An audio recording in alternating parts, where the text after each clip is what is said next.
Everyone, मैं doctor Sonam आप सभी का स्वागत करती हूँ मेरे इस यूट्यूब चैनल में।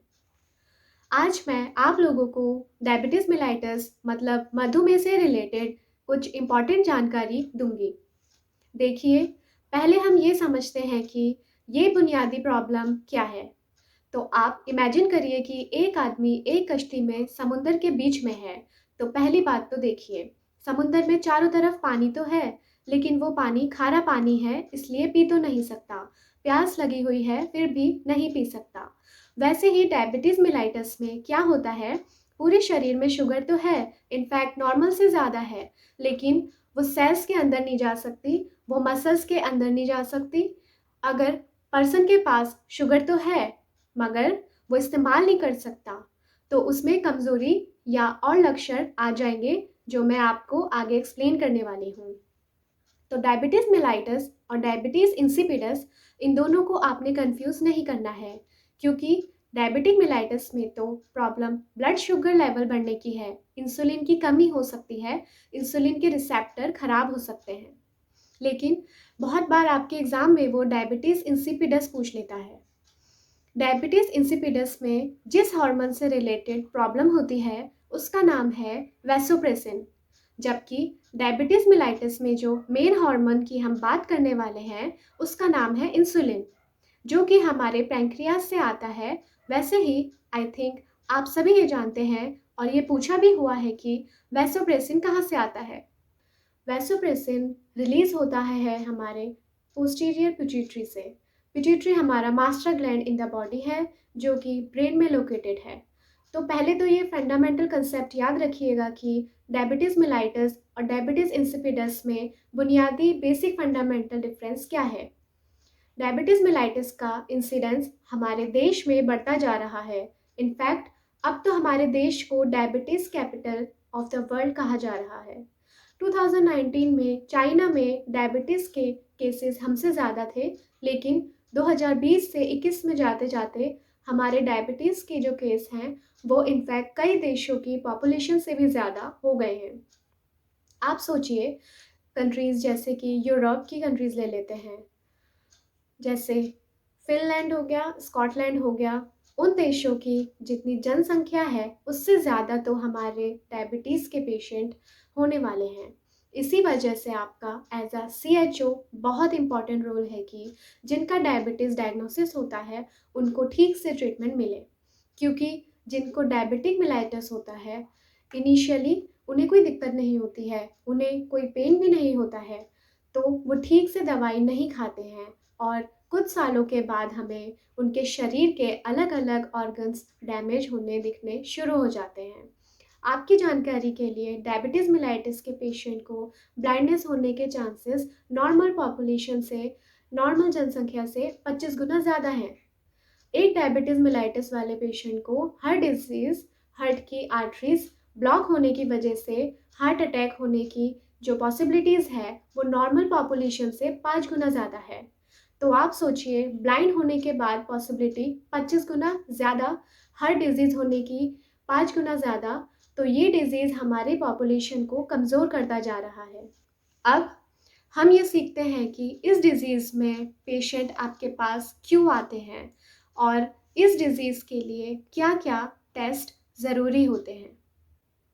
देखिए, सबसे पहली दिक्कत जो पेशेंट में आएगी, क्योंकि बॉडी में शुगर ज़्यादा है, वो शुगर तो है, लेकिन वो इस्तेमाल नहीं हो पा रही है।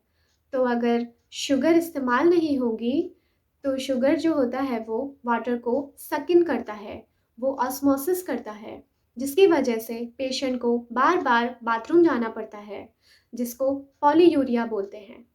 तो सबसे पहली दिक्कत जो पेशेंट में होती है, वो है पॉलीयूरिया।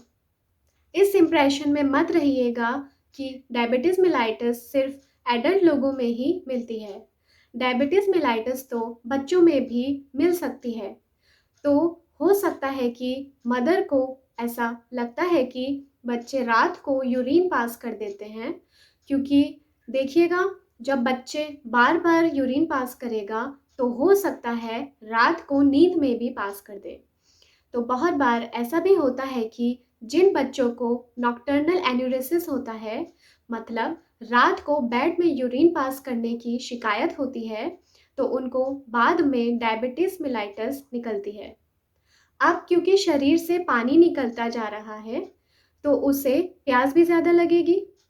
तो अगर प्यास ज़्यादा लगती है तो उसको हम बोलते हैं पॉलीडिप्सिया। और साथ में लेट मी से कि वो लंच के टाइम में 3 रोटी खाता था, तो अब वो आपको बताएगा कि सर या मैम, कि पहले मैं 3 रोटी खाता था और खाने के बाद सैटिस्फैक्शन मिल जाती थी, लेकिन अब मैं 3 की जगह 4 या 5 रोटी खा लेता हूँ, तब भी मेरा पेट नहीं भर रहा है। सिम्पटम जहाँ पे पेशेंट नॉर्मल से ज़्यादा खाना खाने लग जाता है, उसको बोलते हैं पॉलीफेजिया। लेकिन इतना खाने के बावजूद भी बहुत बार ऐसा होगा कि पेशेंट का वेट बढ़ेगा नहीं। कई बार डायबिटिक मेलाइटिस में ऐसा होता है, वेट गेन होने के बजाय वेट लॉस होता है। तो हमारा फोर्थ सिम्टम है वेट लॉस। डायबिटीज़ मेलाइटिस के पेशेंट हमेशा ऐसा बोलेंगे कि मुझे वीकनेस हो रही है, मुझे ताकत नहीं आ रही है। सपोज़ उसकी फैमिली में किसी ने बोला हो जाके सब्जी ले आओ, तो वो पेशेंट को काम करने में दिक्कत होगी। ऐसा नहीं है कि वो काम नहीं करना चाहता, उससे काम होता ही नहीं है। इसको बोलते हैं एस्थीनिया या लैसिट्यूड। एस्थीनिया, इसका मतलब उसको कमज़ोरी आ रही है, और लैसिट्यूड का मतलब होता है पेशेंट को हमेशा टायर्डनेस रहेगी, फटीगनेस रहेगी, जिसकी वजह से वो कोई एक्टिविटी नहीं करना चाहेगा। तो ये कुछ इम्पॉर्टेंट कारण हैं जिनकी वजह से पेशेंट आपके पास आते हैं।